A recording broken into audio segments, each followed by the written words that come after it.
ये आत्मा आप सबकी आत्मा को नमस्कार कहती है और आप सबका मेरे संग जुड़ने का बहुत बहुत धन्यवाद। अब हम आज ये वाले श्लोक करेंगे ना। इसमें पहला श्लोक जो है, 9वां श्लोक, उसमें कृष्ण जी क्या बोल रहे हैं कि जो अपनी इच्छाओं की वजह से कर्म में जो काम चाहिए या जो चीजें चाहिए उस वजह से मेरी भक्ति करते हैं और ना मिले तो उदास हो जाते हैं। और उसी में दूसरे अगले श्लोक में वो बोल रहे हैं कि ये जगत जो है परिवर्तते है, मतलब जीवन जो है वो परिवर्तनशील है। तो कभी सुख होगा, कभी दुख होगा, पर हम सब सिर्फ सुख ही चाहते हैं। तो वह पॉसिबल नहीं है, क्योंकि सुख दुख होगा तो ही तो सुख का अनुभव होगा, है ना। तो वो यह बता रहे हैं। फिर उसके बाद वो अगले ही श्लोक में वो क्या बोल रहे हैं कि जो इस चक्कर में रहते हैं कि मुझे हमेशा सुख चाहिए, सुख चाहिए, सुख चाहिए, और वो टेम्परेरी सुखों की चीजें की कामनाएं भी करते हैं और पा भी लेते हैं, कई बार नहीं पाते हैं, पर वो जन्म और मरण के पुनः पुनः चक्कर में फंसे रहते हैं। और ऐसे लोगों को अगले श्लोक में उन्होंने बोला है कि मैं मूढ़ मति का कहता हूँ, उन्हें मूढ़ा मनुष्य कहता हूँ। राइट। तो वो लोग मूढ़ हैं, मतलब वो अज्ञानी है, और वो इस जन्म मरण के चक्कर में भावों में बहकर इसी में ही आते जाते रहते हैं। और उसी के अगले श्लोक में उन्होंने क्या बोला कि वह लोग क्या होते हैं, मोह में ग्रस्त होते हैं, उनके अंदर मोह माया की पर्दे लगे होते हैं, और उनकी जो वृत्ति है उसको कृष्ण जी बोल रहे हैं कि मैं उन लोगों को राक्षसी संपदा का मानता हूँ, मतलब असुरी नेचर का मानता हूँ मैं उनको। और जो इससे बाहर निकल जाते हैं, जो समझ जाते हैं कि जीवन तो एक माया है, कभी सुख आए कभी दुख आए, और वो समभाव में रहते हैं, उनको मैं सुर नेचर का मानता हूँ कि उनमें क्या है, भगवान के गुण आने लग गए हैं। राइट।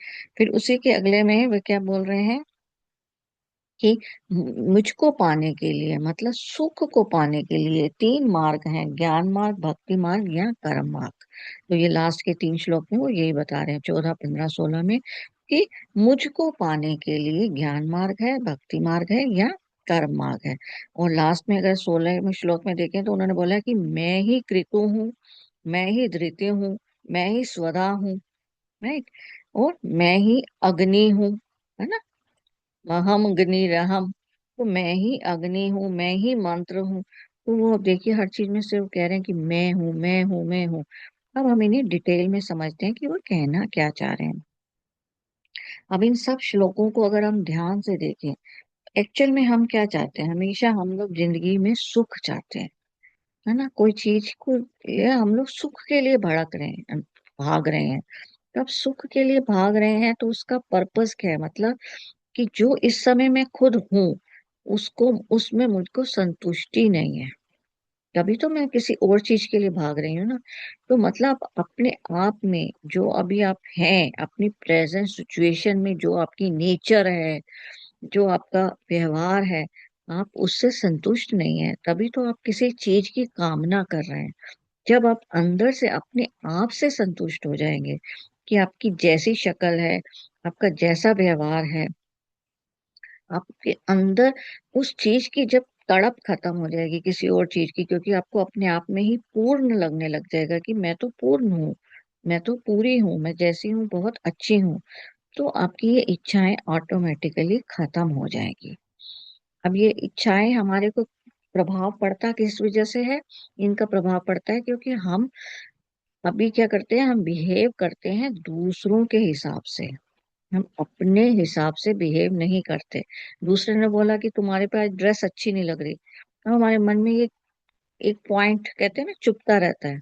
अब हम जितने रास्ते में चलते रहेंगे, चाहे चार लोग और तारीफ कर देंगे, पर हमारा दिमाग उसने ये कहा था कि मैं अच्छी नहीं लग रही, तो हम उस ड्रेस को उस तरीके से सोचने लग जाते हैं।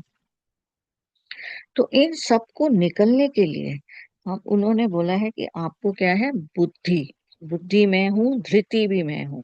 हाँ, वो यहाँ पर यही कह रहे हैं ना, बुद्धि भी मैं हूँ, धृति भी मैं हूँ, ऋतु भी मैं हूँ। तो इन सब के लिए निकलने के लिए हमको किस चीज की जरूरत पड़ती है, बुद्धि की।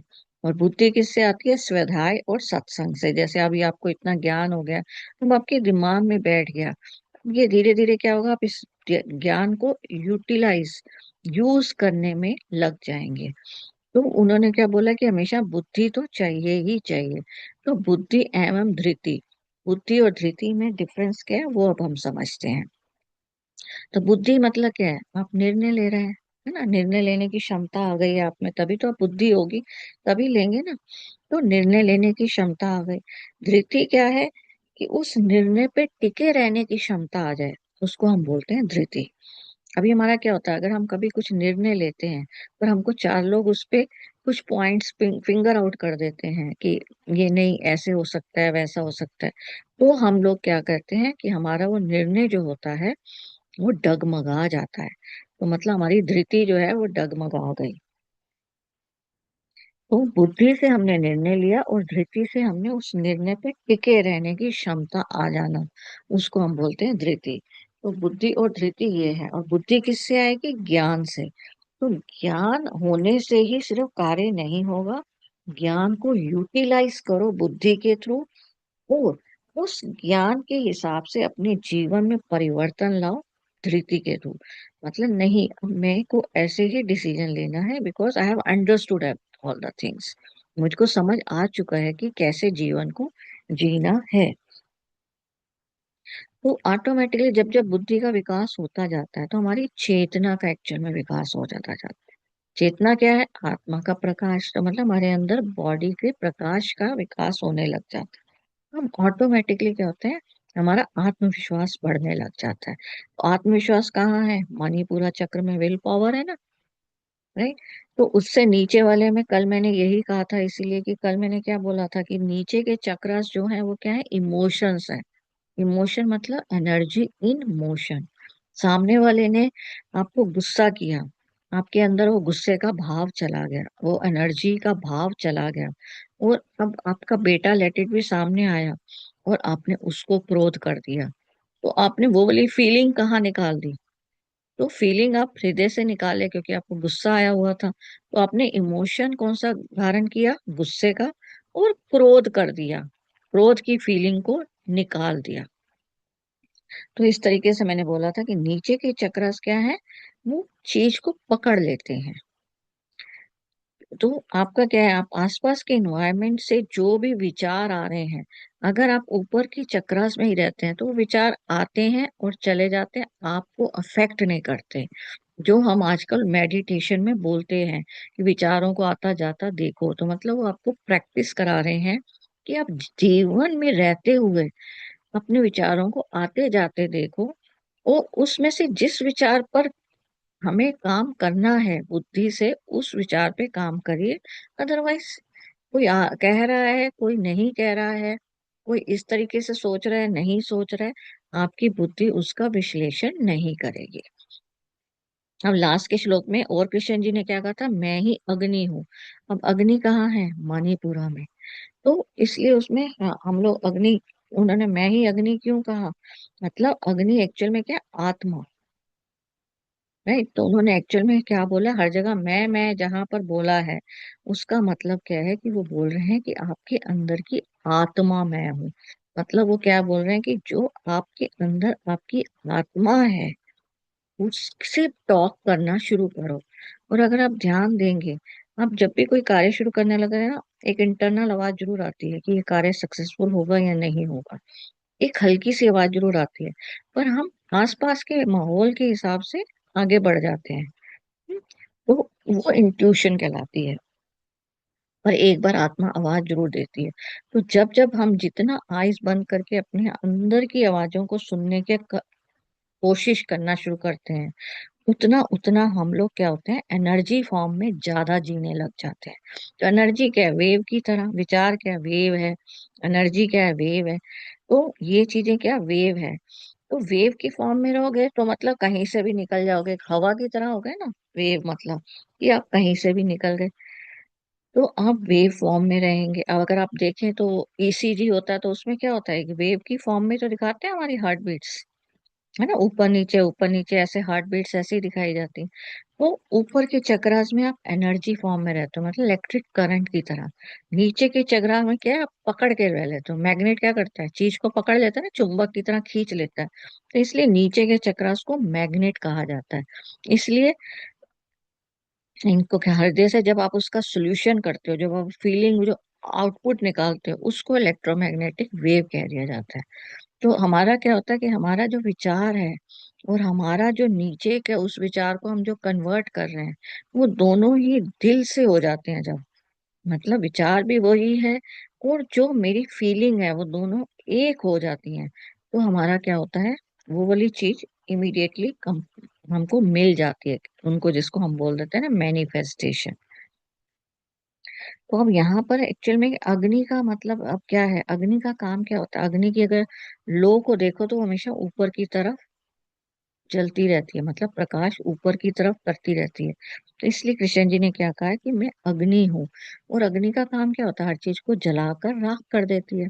और राख होते ही क्या होता है, वो चीज जो है धुएं में उड़ जाती है ना। इसलिए हमें क्या कहा है कि हमारा जीवन एक यज्ञ है। और यज्ञ में क्या है, अग्नि का रोल क्या है कि वो हर चीज को हवा में ही जलाकर कन्वर्ट कर देगी। तो जो भी आप खाना खाते हो उसको पचाकर एनर्जी में, ब्लड की फॉर्म में कन्वर्ट कर देती है हमारी बॉडी। और बाहर की चीजों के लिए उन्होंने क्या बोला है कि आप अग्नि की तरह बिहेव करो, कि आप परवाह नहीं करो, कि मतलब किसी ने बुरा कहा उसको जला के राख कर दिया, अरे छोड़, मुझे तो कोई फर्क ही नहीं पड़ता। जहां पर ये भावना आ जाएगी, मतलब असर कम हो जाएगा बाहर के लोगों का, तो मतलब आप अग्नि चक्रा पे पहुंच गए हैं।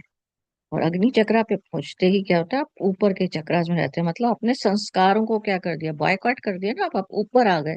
तो ये तो नीचे है, तो ऊपर की स्टेयर पे आ गए, ऊपर की, अगर इनको सीढ़ियां माने तो ऊपर की उस पे आ गए ना, फ्लोर पे। तो जब ऊपर के फ्लोर पे आ गए तो नीचे के दोनों बायकॉट हो गए। तो अभी हम पहचाने कैसे कि अब मैं ऊपर हूँ या नीचे हूँ। पहली बात तो है कि अगर आपका अग्नि चक्र बहुत अच्छे से काम कर रहा है, लेट इट बी, तो यूजली क्या होता है, वो लोग इतना चीज को पकड़ते नहीं है। कोई किसी ने कहा 5 मिनट के लिए टेम्परेरी दुखी होते हैं और फिर उसके बाद फिर से मस्त हो जाते हैं, फिर से वो नॉर्मल हो जाते हैं। जैसे एक बच्चा, बच्चे को मारो कूटो जो भी करो, वो थोड़ी देर बाद फिर भूल जाता है। और फिर दोस्त के साथ लड़ाई करता है और फिर थोड़ी देर बाद खेलने लग जाता है। तो एक बच्चे के जो बिहेवियर है, वो एक्चुअल में क्या है, ऊपर के चक्रस हैं, कि वो भूल जाता है, वो उस चीज को पकड़ कर नहीं बैठता। तो बच्चे के बिहेवियर से हम समझ सकते हैं कि हम नीचे के चक्रास में हैं या ऊपर के चक्रास में हैं।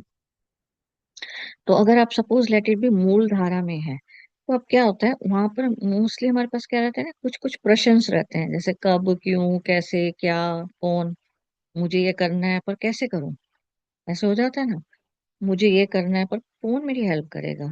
तो हमारे पास जब कब, क्यों, कैसे, क्या, कौन, इस टाइप के क्वेश्चंस हैं, ईर्ष्या भाव है, तो इसका मतलब हम लोग मूल धारा चक्रा में हैं, कि हम लोग अभी क्या है, नीचे के चक्रा में हैं। उससे ही समझ में आ जाता है कि हम जो कार्य कर रहे हैं वो वहां से कर रहे हैं। और जब मूल धारा में होते हैं तो हमेशा हमारे अंदर क्या होता है, फियर होता है। जैसे एग्जाम है, अब एग्जाम का एक फियर है, तो फियर क्या हो गया, इमोशन हो गया। पर अब मैं एग्जाम देते हुए घबरा रही हूँ, तो वो क्या है, फीलिंग ऑफ घबराहट, राइट। तो फियर का इमोशन मेरे अंदर आया और घबराहट से मैंने पेपर दिया, ठीक है ना, घबराहट की फीलिंग से मैंने पेपर दिया। तो ये जो होता है ये आपका क्या है। और मूल धारा में क्या होता है, अनवांटेड वांट्स बहुत रहती हैं, उनकी वांट्स ही नहीं खत्म होती। क्यों, क्योंकि उनको हमेशा इच्छा शक्ति रहती है उनमें, कि अभी 3 कमरे का है, अब 4 कमरे का चाहिए, मतलब वो संतुष्टि नहीं होती है उन लोगों को। तो ये सब चीजों से हमें आइडिया हो जाता है कि ओके, पर्सन कौन से चक्रा से कार्य कर रहा है। इन सब में बहुत ज्यादा डीपली सोचने की जरूरत नहीं होती है, अब जैसे हैं वैसे ही अच्छे हैं, बेस्ट हैं। सिर्फ अपने आप को एक्सेप्टेंस चाहिए, कि अपनी एक्सेप्टेंस को करो कि हाँ मैं जैसी हूँ अच्छी हूँ। आप ऑटोमेटिकली ही इम्प्रूव होते जाएंगे। इसी में हम अगला चक्रा देखें अगर, तो स्वाधिष्ठानम। स्वाधिष्ठान चक्र से अगर कोई लोग कार्य करते हैं तो उनमें ना इफ बट की सेंस बहुत रहती है। अगर मैं ये करूंगी तो पर ऐसे भी हो जाता है ना। Let it be example of boss, कि हमारा बॉस लेट इट बी बहुत खराब है, कंपनी में उसकी इमेज ही खराब है, तो हमारे अंदर भी इमेज वही आएगी। अब उसने आपको प्रमोशन दी तो आप कहेंगे कि मुझे प्रमोशन तो दी पर है तो खड़ूस बॉस।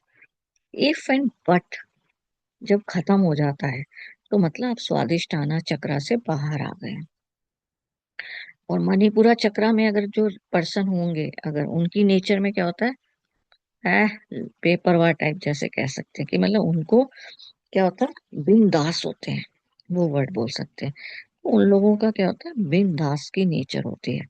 वो चीजों को फेस करने में बिलीव करते हैं, क्योंकि उनकी विल पावर स्ट्रांग हो जाती है, तो वो कहते हैं चल एक बार ट्राई करके तो देखें क्या होगा, देखा जाएगा। जिनमें डर होगा वो उस चीज को ट्राई नहीं करेंगे, वो अवॉइड करेंगे। तो इस तरीके से हमको चक्रा में, हम किस चक्रा में कार्य कर रहे हैं, हमें आइडिया हो जाता है। अब इसके बाद कृष्ण जी क्या कह रहे हैं कि जीवन को सक्सेसफुल बनाने के लिए, जिसको कहते हैं ना कि मेरे पास आने के लिए, मतलब ईश्वर को प्राप्त करने के लिए, उसके लिए तीन मार्ग उन्होंने बोले हैं, ज्ञान मार्ग, भक्ति मार्ग और कर्म मार्ग। ज्ञान मार्ग में क्या है, यजुर्वेद में बृहद आरण्य उपनिषद है, उसमें क्या लिखा हुआ, अहम ब्रह्मास्मि। मतलब मैंने बुद्धि को इतना जागृत कर लिया कि मेरा सामने वाला जो कह रहा है, मैं उसकी फीलिंग्स को भी पढ़ पा रही हूँ। तो एक्चुअल में अहम ब्रह्मास्मि का मतलब क्या हो गया, कि मुझे किसी को परिचय, मेरा किसी से हुआ, मैं उसको जानने लग गई, और अब मैं उसके साथ रहते हुए इतना जान गई कि उसकी छोटे छोटे पॉइंट्स भी मेरे को पता है। उसको हम बोलते हैं एक्चुअल में ज्ञान माँ, कि मुझे ज्ञान हो गया है। तो यूजली ऐसे रिलेशन क्या, हस्बैंड वाइफ है ना, कि हस्बैंड वाइफ में एक दूसरे की कमियों की इतनी पहचान होती है, पर हम लोग फिर भी हमको उनसे लव रहता है ना, प्यार रहता है। तो वो होता है ज्ञान मार्ग का एग्जाम्पल, आप कह सकते हैं कि आप सामने वाले को पढ़ लेते हो, मतलब इतना जानने लग गए कि वो और आप में कोई डिफरेंस ही नहीं रहा। इस चीज को उन्होंने बोला अहम ब्रह्मास्मि, कि पहले तो मेरा जैसे लेटिव भी एग्जाम्पल है, पहले हमें किसी से जान पहचान हुई तो हमारा एक परिचय हुआ, फिर हम उसके साथ उठ के बैठ के खाना वाना खाने लग गए, तो हम उसको जानने लग गए। पर वही जान पहचान इतनी हो गई कि हमको एक दूसरे की कमियां तक भी पता है, पर फिर भी हमको उससे प्यार होता है। दोस्ती में भी ऐसा हो जाता है ना। वो उस चीज की, उन चीजों को समझते हुए समझिए कि उसको कहा है ज्ञान माँ की। अब आपको ज्ञान भी हो गया कि सामने वाला है क्या, ठीक है। तो वो उसको उन्होंने बोला है ज्ञान मार्ग, जिसको वो अभी आगे डिटेल के अगले चैप्टर में बताएंगे कृष्ण जी ज्ञान मार्ग को। तो ये है अहम ब्रह्मास्मि। तो कि मैं पहले परिचय होना, जानना, और जानने वाले के साथ एक ही हो जाना, मतलब एक बन गए, जिसको हम अद्वैतवाद भी कई बार कहते हैं। भक्ति मार्ग में क्या होता है कि हम ये मानते हैं कि ईश्वर एक ऐसी सत्ता है जो मैं जब जिसमें नहीं कार्य कर पा रही हूँ वहां पर मैं उससे हेल्प मांग रही हूँ, उसको हम एक्चुअल में भक्ति मार्ग कहते हैं। मतलब हेल्प तो नहीं कहना चाहिए, कि मतलब मेरे को ये लगता है कि वो मेरा दुख सुन सकता है, और तो कोई सुने ना सुने वो मेरा सुन सकता है।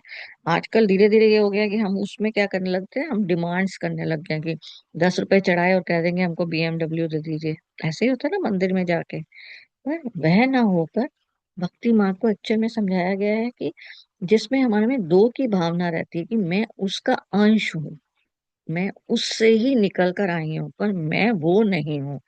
एग्जाम्पल, नदी, नदी सागर से ही आई है, और नदी को सागर में जाने के लिए क्या डिफरेंट डिफरेंट मार्गों से निकलना पड़ेगा ना, पहाड़ों से, झरनों से, शहरों से। तो उसमें जाते हुए कि वो उन अड़चनों में उत्साह फील करती हुई जा रही है, कि मैं तो अब सागर से मिल जाऊंगी। तो वो भक्ति मार्ग है, मतलब उत्साहित रहना, सागर से तो मिलना है पर उत्साह पूर्वक जाते हुए।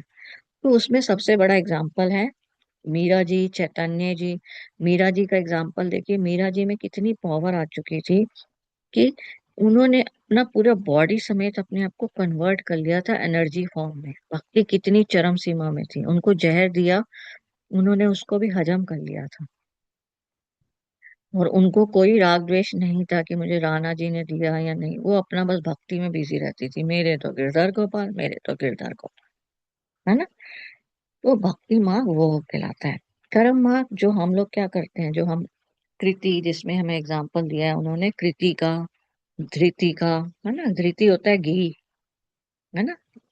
तो कृति धृति जो हमें एग्जाम्पल्स उन्होंने दिए हैं, कृत मतलब क्या है, क्रिया कर्म करना। और इन क्रिया करते हुए हम क्या करते हैं, स्वधा बताया है उन्होंने, जैसे उसमें क्या है, अर्पण करते हैं, हम कोई चीजें ऑफर करते हैं ना, फ्लावर्स ऑफर करते हैं भगवान को, तो वो क्या है, कर्म मार्ग है। तो तीनों ही मार्ग पहुंचाते हैं उनके हिसाब से है, पर उनको उनके करते हुए हम विचलित नहीं हो रहे हैं, मतलब एकदम अडिग, धृति जिसमें मैंने कहा ना, मतलब निर्णय ले लिया है कि मैं इस मार्ग से चल रही हूँ, और उस निष्ठा में कायम रहना, वो है हमारा मार्ग। हम कोई भी चूज कर सकते हैं। इन तीनों मार्ग का डिटेल उन्होंने अगले चैप्टर्स में और अच्छे से किया है। राइट। तो यहाँ तक हम इन सारे अ, श्लोकों को आज समझे हैं। बहुत बहुत धन्यवाद।